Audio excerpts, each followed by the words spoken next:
Welcome to Sewing Out Loud, the official podcast of ZD Sewing Studio. Here are your hosts, ZD and Mallory. Sewing Out Loud. Hello and welcome to the podcast. I'm Mallory Donahue. And I'm ZD Donahue. And we're going to talk a little bit today about measuring yourself and how to incorporate that into making your own body model for My Body Model. Because we just had a really good time doing that. Doing My Body Model. My Body Model sponsored last week's, or the podcast a couple of weeks ago. Anyway. Whenever it was. Yes, thank you. And so then we got to do them and compare our body models, and it was kind of fun. So, Mom, I had to measure myself by myself. And I thought we would give some tips on measuring yourself alone. That might be useful. So first of all, you need one of those easy check tape measures. That would help a lot. Yeah. So you want to explain how those work a little bit? Well, it has a slider on it, Mm-hmm. and the slider snaps. So there's a slider along the length of the tape, and then there's a snap on the zero end. Yeah. Right? And you can put it on and snap it, and then when you unsnap it, the slider marks your spot, marks your measurement. Yeah. So you don't need to see it. Right. Like while it's on your body. body. You're not like having to put it on and look down or contort yourself.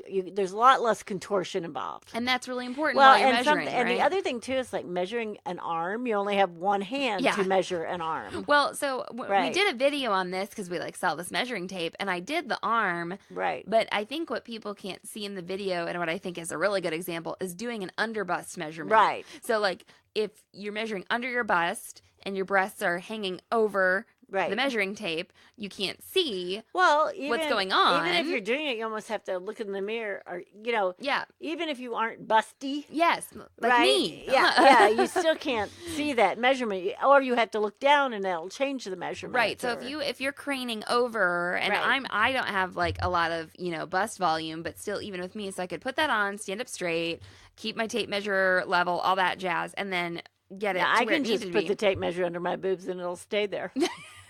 But that doesn't But I still help can't you. read the number. Okay, right, yeah, Yeah. exactly.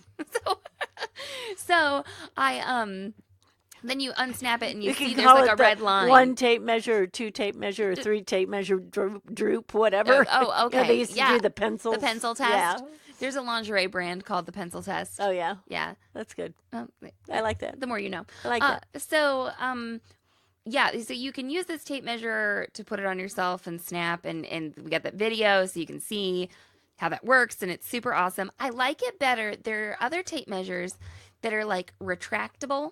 Yes. Okay. That get sold a lot, and I don't like them quite as much. So anyway, but you know what was so funny about those tape measures? The retractable ones? Yes. Tell me, Mallory. They don't start at zero, right? Right. Because the way they're made, some of the plastic takes up some of the length. Yes. And I saw a review online where someone's like, I ordered 50 of these and none of them start at zero. What a waste of money. But that little tab on there is the zero. Yeah. The little plastic part. So those retractable ones aren't bad for that reason, but that is one reason I don't like them as well, because this tape measure that we're talking about, well, it's also got the bulk of the case. That thing. Right. Yeah, so that retractable case. Right. So the Easy Check one, though, could be used as just a normal Right, and it's tape nice measure. and flat. Right. It's also good even if you are measuring other people. It gives you another hand. You can just leave it on their body instead It really of falling does. down over and over. I sold a lot of those. I don't know if you remember, to personal trainers, because the men. It was mostly it was the women too, though. But you had guys who didn't want to measure. Well, right. When you were measuring the other sex, I guess they would ask the person if they were comfortable or not, and everything. But still, it was nice. Even if they did measure them and didn't have the person measure themselves, there was less sort of handling. Sure. Yeah. Sure. No, Yeah. I think especially if you're trying to keep things professional and you're feeling well, I don't know if I want to be touching on these people. Well, I go to all these aerial workshops and everything, right? Yeah. And classes and everything. And oftentimes the when you're being spotted or told how to do something, the teacher will say to you, "Do you mind if I touch you?" Right. Right. And, you will get touched like on your butt in weird places or maybe places that people consider inappropriate. I don't know. But so the last one I went to, she actually, she didn't ask me if she could touch me because I had been to other workshops with her. So we were fairly familiar anyway. But there's this whole video, and you can see where she grabs my boob. Like she goes, oh my gosh, I grabbed your boob. And I said, can you do that again? But anyway. So yeah, if you don't know anybody as well, if you've been to a lot of workshops and you don't want to grab their boob on accident or whatever, that's nice. But there's another tip for measuring yourself that doesn't have to do with the snappy tape measure. That's true. That you showed in the Made to Measure Leggings class. That's right. And I think that Erica should include this in her tutorial. So, is she going to credit me with it? And Erica, if you're listening, you'd be like, bye, ZD Donahue. No one's ever thought of this before. But actually, okay, I say that. Well, we don't know if anybody ever has. I say that, but like, this is something that a lot of people have been like, oh my God, this is amazing. I mean, as far as I know, I got it from myself. I mean, I can't believe you came up with it. Yeah, on your own. I mean, maybe other people have done it, but I came up with it on my own. No, I need, out of need. Yeah, this is an amazing tip. And actually, I took it to a different step, and you were like, "Wait, how'd you do that?" So so you tie a piece of elastic like around your waist during this measurement process, which is a great idea because often you'll be taking measurements from your waist to other points. If it's a reference mark. Line, right. And Erica has you mark on your clothing or mark on your body for some other points, and we have you do that in the Made to Measure Leggings class. You'll see that in other drafting classes. Some people say to use those office dots. You know what I'm talking about? Oh, well, that works. Well, any kind of sticker works. Any sticker. I mean, we've used tape. Yeah, and I think the dots, you look kind of, I bet that's festive, Dotty. Yeah, like one on the apex, one on the here, one on there, and you can just measure. So that's smart. But your tip for doing measurements on the leg area is to put a ponytail holder or a piece of elastic around the ankle. Yeah, because the ponytail holder, is perfect for my ankle. Yeah. I don't know. It fits now, I couldn't it's not too tight. You know what I mean? It's just about right. I couldn't find a ponytail holder up here when I was doing this the other day, and I found this little scrap of power mesh, and I just tied it around my ankle. So you made a ponytail holder out of it. That's right. Right. So what you do is you thread the zero end from the bottom up. Come up through the bottom, right. And you come up through the bottom, and you come up to your waist. Right. And then you leave it right there. Right. And then wherever it has stopped on the ponytail holder is the length. Right. So if you were to just try and do this without any kind of elastic guides or anything, you would have to bend over, to see where this number was, and it would distort your measurement. It would be impossible and you do bend over when you look this time too, except it's stuck in the ponytail holder. So you can let it go. Or whatever, the piece of elastic. Yeah. And I would suggest that you do use something elastic. If you use something that is stable, like a piece of ribbon or something, it doesn't have the grip. No, it's not quite right. It doesn't grip. You agree. need something that's a little snug so that you can just pull it up through there. Yeah, so put that piece of stretchy stuff on your ankle, pull that tape measure up along your waist, put it there. Let it go, and then you can bend down and look at the And the same thing mark. if you're trying to measure your arm. Sometimes that's really difficult. Yes. So you put it on your wrist. Sorry, I got excited. You thread it up, from the wrist up towards the top of the arm. Stop it, the top of your shoulder. Your shoulder, and then it will be, the ponytail holder will be marking the length of your wrist. Measurement. Right. Yeah, so I did that too because I measured my arm on my own. I mean, a rubber band, I guess, would work. I've never used a rubber band. I wonder if it's too rubbery. Sticky. Yeah, like it would grip too much. Yeah, ponytail holder's my favorite. Yeah, no, so I did that for my arm too. Right. So if you're on your own. Now, there are people you can't get a ponytail holder on, their ankle, because it won't even go over the foot. Oh, right. It's just not big enough. Absolutely. Right. So doing that for your wrist. Now, the other measurement that I used this on that I think is difficult for a lot of people to get on their own is the back waist measurement. So you need to measure from your waist up to the top of your spine. So I had my reference elastic around my waist, and I threaded the zero end of the tape measure up through from the bottom. Yep, from the bottom, and I put it on my the bony prominence at the top of my spine. So if you bend your head down, you will feel that vertebra stick out. So what I did with one arm was I kind of held it right there, so my hand's behind my neck, and then the other arm I kind of straightened the tape measure a bit, and then I let go up top, and the tape measure just kind of folded down, and I pinched right at the waist elastic and took it out, and then I could look at the number. Held it onto yes, there. Yeah. Yes. Or, sometimes I can look in the mirror and see. Right. But if for some reason you can't and a lot of see people, that's a little bit difficult for because your mobility issues. Your shoulders might not get back there, but it's the best way we know to do it. Yeah, and if you do have like a mobility issue with any of these things, I'm just thinking, you can pull the tape measure more, right, and do a little bit of math, right, if you can't start at the 0 point, right, or something. Like you're like, oh, I need 10 inches of this. Well, you can also a lot of times put like a string on the end of something, right, so that you can hold on to it or whatever. Yes. So if you are alone, that is a way. But the elastic tip.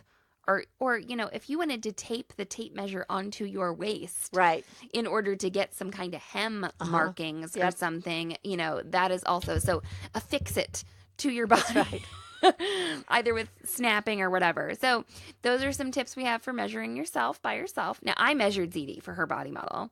ZD got the star treatment. Yeah. And I measured her. I was thrilled. So we're going to take a little message break and come back and talk about our body models and what happened when we entered all of our accurately taken measurements.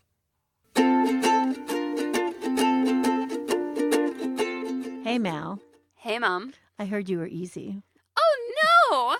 What does that mean? No, it means I think what you really heard was, well, Mallory, your easy tea looks so good on you. Oh, yes.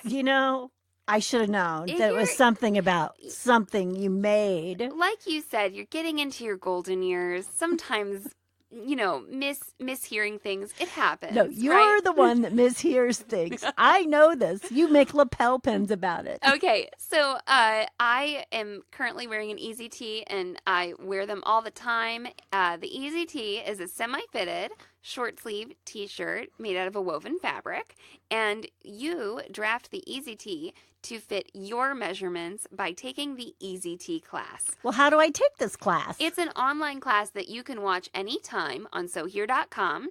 To purchase the class, go to SewHere.com/EasyT. That's just EASYT. Is this on my computer? It's on your computer. It's on your phone. It's on your iPad. The class is divided up into short, easily consumable segments, some of which you may not ever need to watch ever again, but some of which you might want to revisit. So you have the ability to mark lessons as completed and also to star lessons, so you can go back and revisit the ones that are most important to you. And I can vouch, Mallory's Easy Tee is a lot easier than Mallory is. Once again, go to SewHere.com/EasyT to begin your pattern drafting journey. Sewing out loud. And we're back. All right, so I was entering in ZD's measurements, and I came to there's like a section that's like waist, and next to every measurement in this my body model thing, there's a little question mark, and you can click on it. Shows you a picture of what you need, right? Oh, yeah. And I was like, I already entered your waist measurement. In case you don't read it correctly? Well, or, she's telling you where she wants it, right. Like where to measure or the bicep. Or in case you don't read it correctly. Yeah. So I was like, I already measured her. I already put in her waist measurement. What? And I look back, and I had entered in the waist measurement on the wrist measurement for ZD. So I wish we would have previewed the model, because that would have been interesting. I wonder if it would have worked. I don't know. You can preview the models before using your credit. Right. I mean, I'm just wondering, if you had accidentally put my, calf measurement in instead of 12 as 21, would we have noticed that? Or like 375 instead of 37.5 or something. Well, we should actually... We should test that, because you can preview them. Right. It'd be kind of funny. Right. And you don't use your credits till you print it out? That's Is that right? So there's like a big watermark over the model, but you can kind of tell, okay, what's going on, and so you can preview it, though, first to make sure that everything is all good. So what, Mallory, so tell them what it prints out. It prints out what we call a croquis, right? Yeah, let's talk about what you get. And spell croquis. Croquis. It's the accents on the E, not on the crow. It's not croquis. It's croquis. Croquis. Okay. Yes.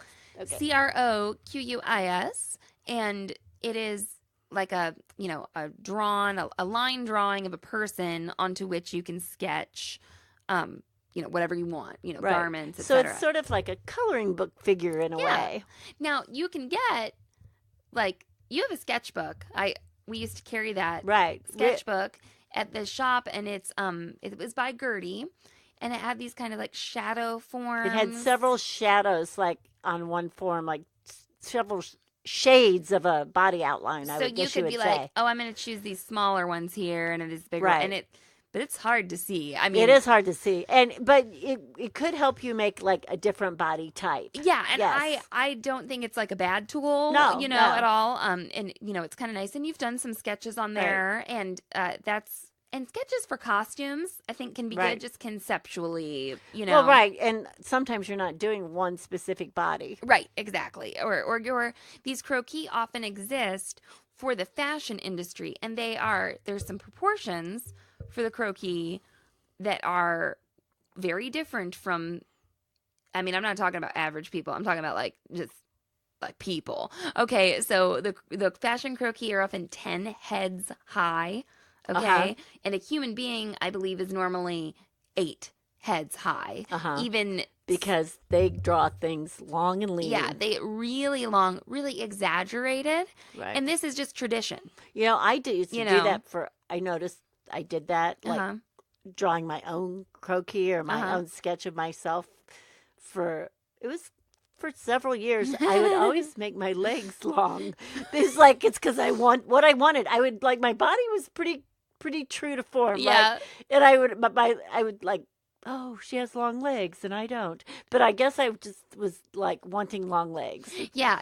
So this can be okay sometimes, but there are a lot of people, and like myself included out there, who are like, well, I'd rather get a little bit more accurate a preview. Well, I believe Right? to me the idea of having a more accurate croquis or Mm-hmm. a more accurate silhouette of your body is that when you go to draw a style, Uh-huh.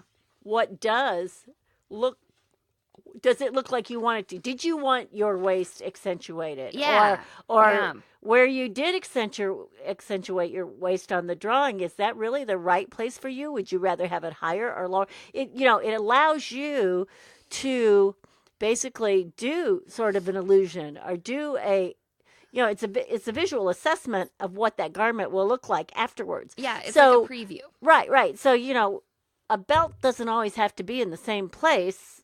Mm-hmm. And it can go on a different place on different people. Yeah, so I was, this also I think is good if you made a sketch, and let's say you were, doing some color blocking or some belting Right. or whatever, or and then you actually make the garment and you're like, wait, I don't like this.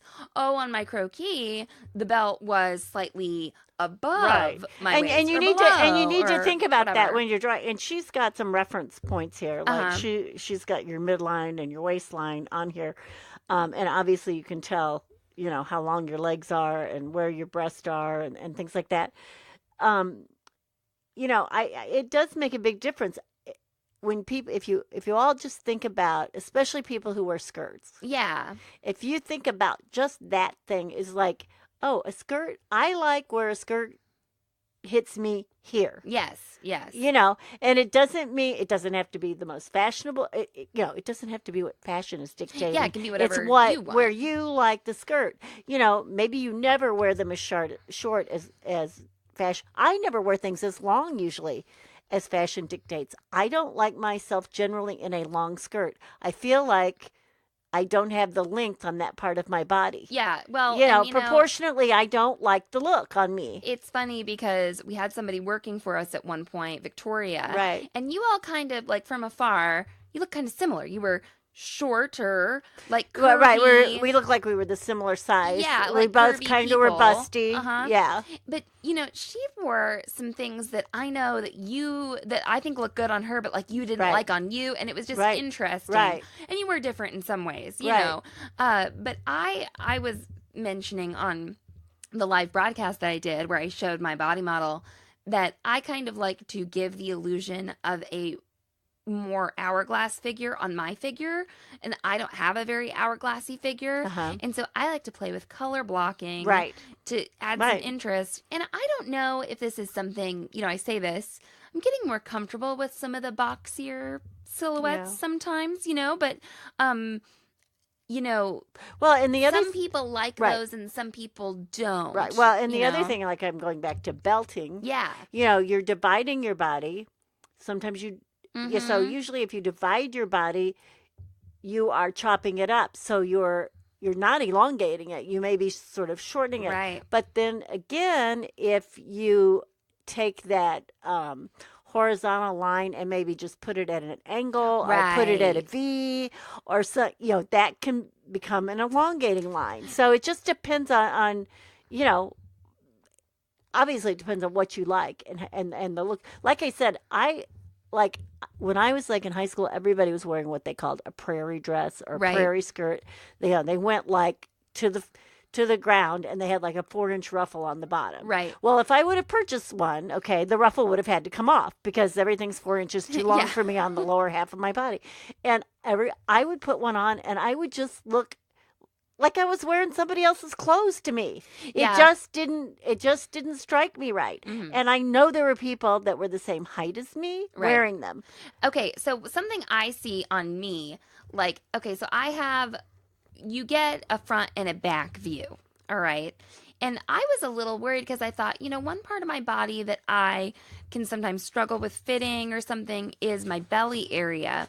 I have like a long waist and then I have a belly, but you can really see how I don't have a very curvy lower trunk here. And like, I think that I could really easily see how I could try out different waistlines and different color combinations and definitely, notice, oh, I don't want the waistline here. Like, look, I'm pointing at like my widest part here. Uh-huh. Like, personally, I probably wouldn't put a waistline there. Right. I would move it up or something like that. Mm-hmm. And I can also, so one of there's a new version of my body model out.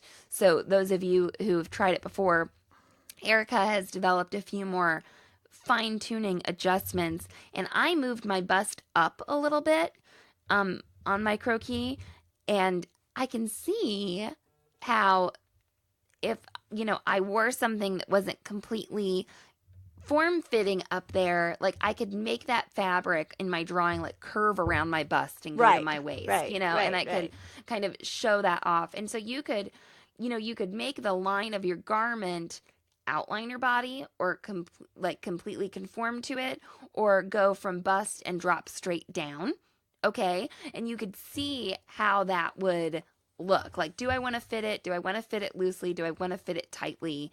Right. All of that. Yeah. So you can really see that. Something that might not, you probably don't even know this about me. Okay. But she shows you where. I'm ready. She shows you where your elbow is and what is your antecubital fossa, which is the antecubital fossa is where you bend your arm.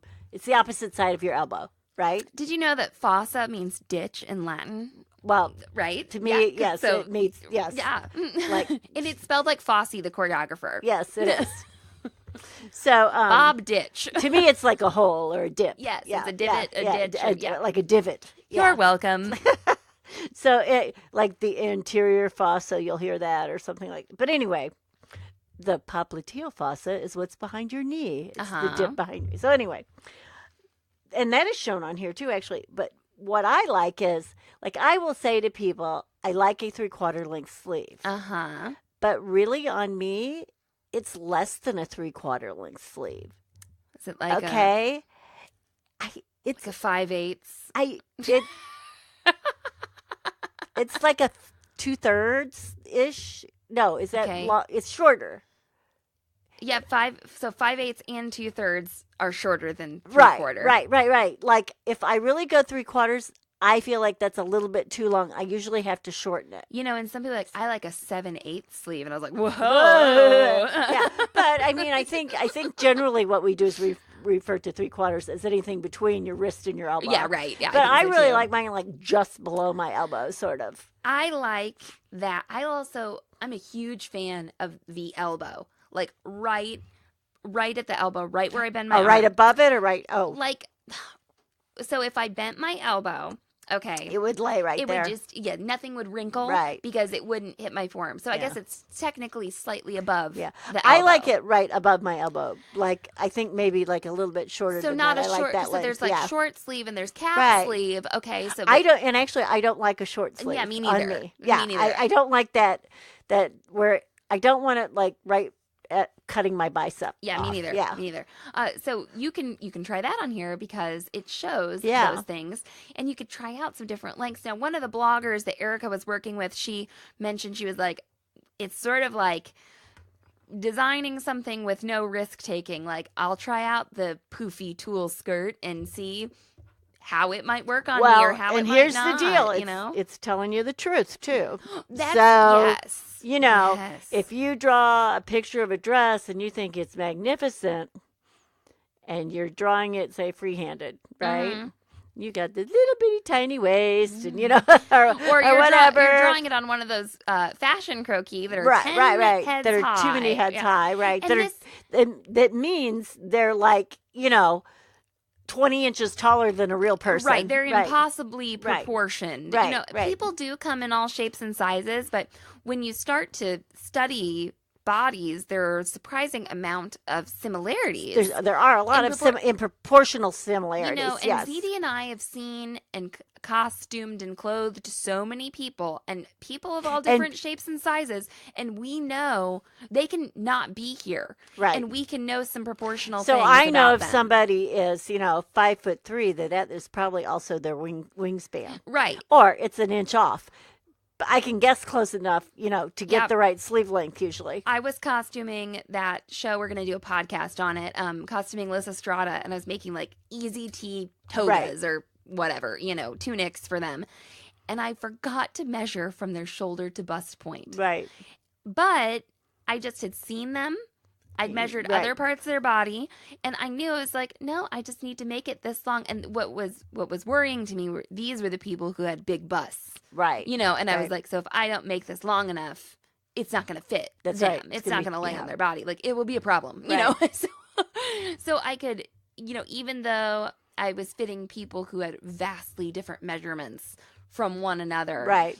We've been around enough bodies that we can kind of gauge that stuff, but not everybody can do that. And I've made myself things before that I thought were going to be like pleasing complimentary, to me. right? Or yeah, whatever you know, and the well, word, like I said, it's going to tell the truth. Yeah. So, you know, you might not have the waist you want for that dress. It might not look like you want it to, or, you know, ooh, that big poofy skirt is.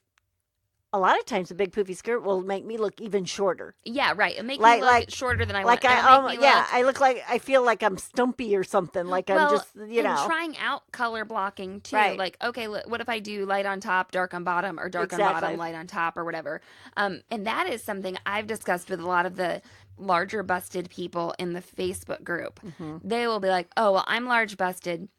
And sometimes I like to do dark on top to even me out, balance me out. And I'm like, oh, I do it the other way because I like to make myself look bigger on top. And once again, all personal preference. And I've done a lot of thinking about like, why do I want to be bigger on top? Why do I think I need an hourglass shape?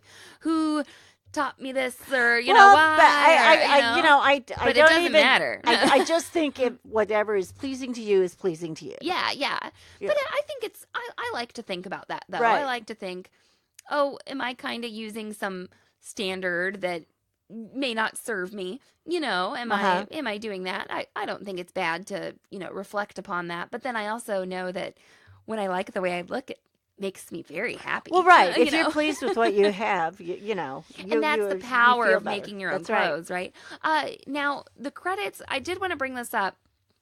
So what you do with my body model is you buy these credits, okay? Mm-hmm. And they're less expensive the more credits you buy.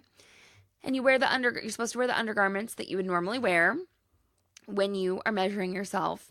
And so if you are a person who does any kind of binding, or you are a tight lacing person who does like corsety stuff, I think that this could be really neat to give you. You could try things on the different silhouettes that you do, or if you wear some kind of padding or something like that. Like there were people I used to sew for that had two different, they had a padded body and a non-padded body. So, absolutely. So they had two different silhouettes that I sewed for. Whether this has to do with like, performance or gender affirming stuff or I was just reading Gertie mentioned on her blog, she's like, this is the corset I wear under this dress. It gives me a 3-inch reduction of my waist. And I'm like, well, God, how does she breathe? That is quite the reduction. That wouldn't be happening to me. I don't think I could. I wouldn't be able to breathe. I wouldn't be able to stand it. It's amazing that people can do that to me. It might depend on your body. Well, that's true. That's true. No, I would die. Well, I would be low on oxygen, no doubt. Not if you wear now, there are going to be people who are like, if you wear the right corset, you won't have oxygen depletion. There is no room for me to push my organs together that much. I'm certain of it. Right. Well, you probably wouldn't get a 3-inch reduction. No, I don't think also so. like much taller than you. Yeah, right. Exactly. Exactly. So anyway, you probably wouldn't get that kind of reduction. It's like being pregnant at 5 foot and being pregnant at 5'7", right? Yes. There's a different look involved when the baby starts poking out. So anyway, maybe she'd want to do 2 different croquis. Right. Or just know, I'm going to cinch this up a little bit. I was going to say she could actually draw it herself almost, probably, and maybe. you were saying that you think your shoulders slope a bit. Yeah. In this croquis? Well, I have very, very square shoulders, though. Yeah, and extremely square shoulders. I think what I would do... I always think it's funny when somebody tells me to put my shoulders down. Yeah. And I can't. Or they're like, take your shoulder pads out. Yeah, I've had people ask me what kind of... along with wearing a bad wig, I have had people ask me what kind of shoulder pads I had in. So I got them the same place I got my bad wig. You got your bad wig. Yeah. Just to clarify, I want people to know what's going on. We got a YouTube comment, which was super rude, and I get notifications. Well, we get a lot of rude. This is not the first or only rude one we've gotten. This person commented and said, "Bad wig, mom," and I was like, I mean, it's not. First of all, it's not a wig, and second of all, what if it was? Like, how rude? Why? Why is this necessary? Okay, and then necessary? I'll tell you though. I had another Okay, blogger, but we didn't see a picture of her, right? Or him, or them, whoever. I don't know who they were. Right. But I had another blogger friend. She said that she got some crappy comments on YouTube or whatever. Right. And I was like, yeah, I got this mean one about my mom. She goes, I block them. They can't watch my free videos. And I was like, oh, that's a good idea. No, you could do that. That's I was a really good idea. I'll get on that. Would you block that person? I'm going to block a lot of people. I was going to say block that something else, but person, I used a nice word. That is a nice word. It's nice. Well, I just, it didn't bother me. No. Okay? But it might bother someone else. I don't know. Like, it just seems so I silly. mean, what if somebody was real sensitive for some reason about their hair? I don't know. I mean, like wearing a wig makes you less of a what, but it was a bad wig. I think that's it. So, like, we don't see other people with bad wigs all the time. Like, I don't know. Yeah. And that's her opinion. I happen to like my wig. There you go. I don't know if it was. I don't think I don't think I'd buy a bad wig. Yep. Okay.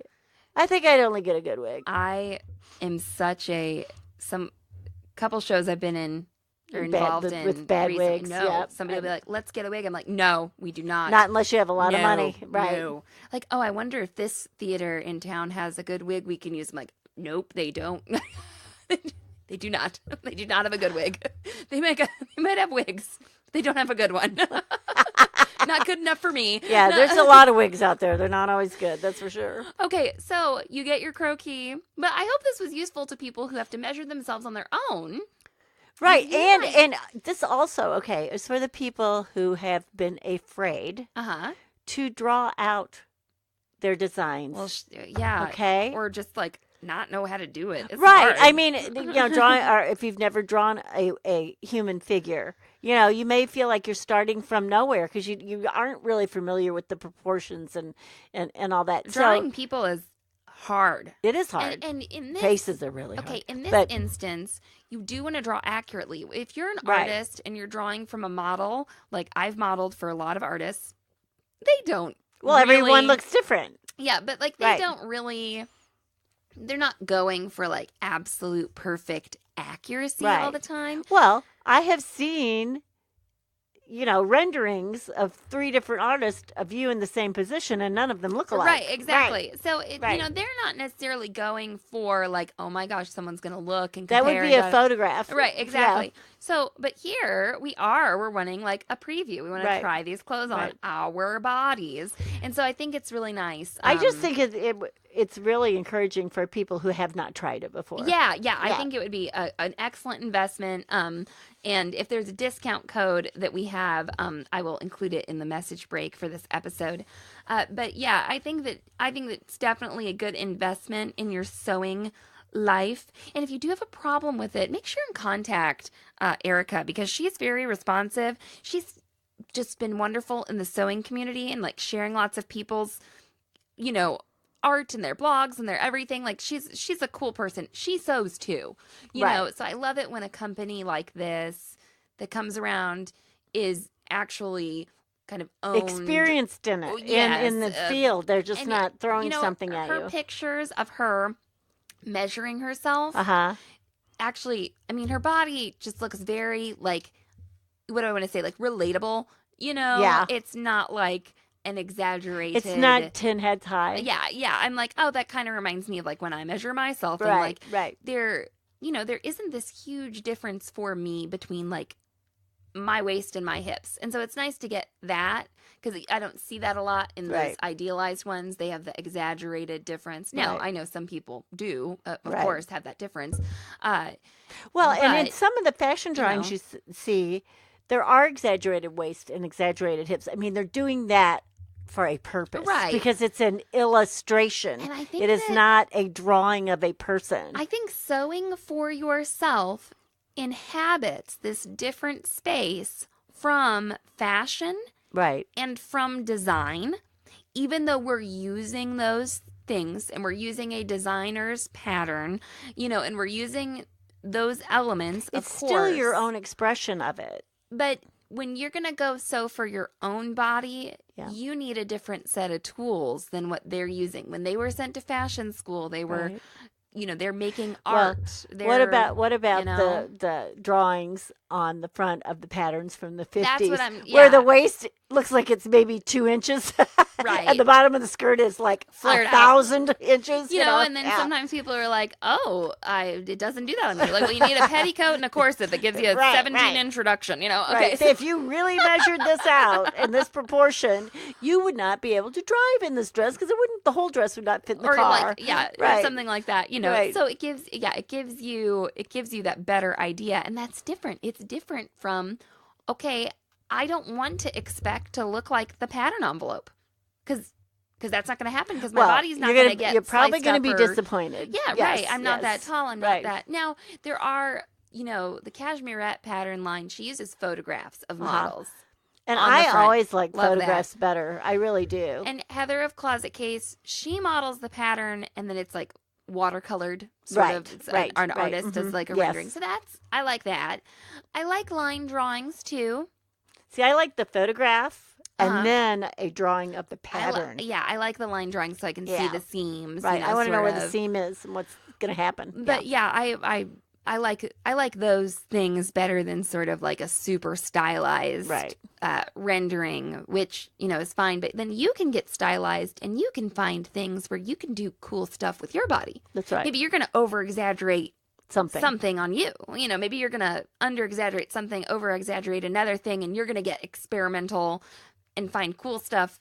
Whereas a lot of these fashion things, they found things to exaggerate on these 10 head high croquis. That's right. They haven't tried, how am I going to have fun and play with this more average person, And I say average because those croquis are truly fantastical. I mean, I'm not like thin shaming any models who are tall and thin or anything. No, but the croquis are absolutely unrealistic. But the fashion drawings are generally you could not stand up if you were those proportions. Right. You would not be able to walk. It's not a real person, Right. It's like Barbie. She would fall over she or wouldn't whatever. Actually exist, right? And all her organs would not fit in her abdominal cavities if they allowed or like what you have to like get a rib removed, or I don't know what. You also have to get some other surgery done. That came up in the group, actually. People do that. I know. Yeah, they do. That's I'm just too afraid of the knife. I'm not does saying not sound comfortable to I'm not me. saying I wouldn't like a nice tummy tuck, but let me tell you, too afraid of the knife. Well, I wasn't talking about my tummy, but anyway, all right. Thank you all for listening, and I hope that you make a croquis with my body model, and we'll show pictures of ours in the show notes, and hopefully do a little blog post about this. You can find us on Instagram. We're at SoHereCom. You can email me at Mallory@SoHere.com, and Mom, and take it away. So long and so happy. Thanks for listening to Sewing Out Loud. For even more expert sewing advice, visit SewHere.com.